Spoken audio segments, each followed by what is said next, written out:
Good morning, Yusek. Ibang topic din po. What is the palace reaction po to criticism from Kabataan Representative Rene Co?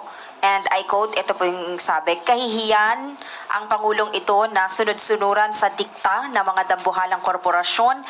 He merely follows the whims of these corporations. Hinarangan na nga ang pagtaas ng sahod ng mga manggagawa at hinayaan pa ang pagtaas ng presyo ng langis. Although DOA Acting Secretary Sharon Garin said nakaraan na it was the President who asked who appealed to the oil companies na i-stagger yung price hike ng oil. Ano pa reaction ng Palas, ma'am? Opo, sana po medyo maliwanagan po ang Kabataan Party List kung ano po ba talaga ang ginagawa ng Pangulo. Unang-una po, sinabi niyo po yata, hinadlangan na ang pagtaas ng sahod. Hindi po naghahadlang. Gusto po nating i-correct yan. Hindi po humahadlang ang Pangulo sa pagtaas ng sahod. Makikita po nila yan sa record po, sa Regional Tripartite Wage Board natin.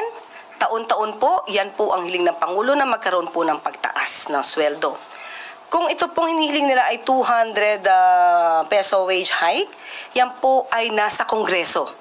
Kung hindi po nagkakasundo sa ngayon, ang House of Representatives at ang Senado, at hindi po pwedeng basta po magdikta ang Pangulo.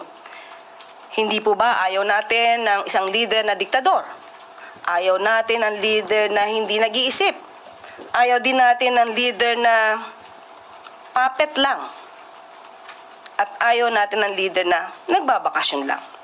So tandaan natin, sinabi po ni DOE OIC Sharon Garin na ang presyo ng krudo ay nababase po sa global market forces. At meron po tayong oil deregulation law.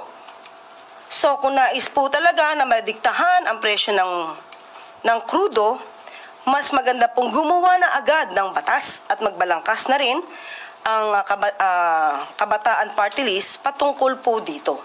Para kung meron na pong batas ay mai-implement po at mai-enforce po ng Executive Department.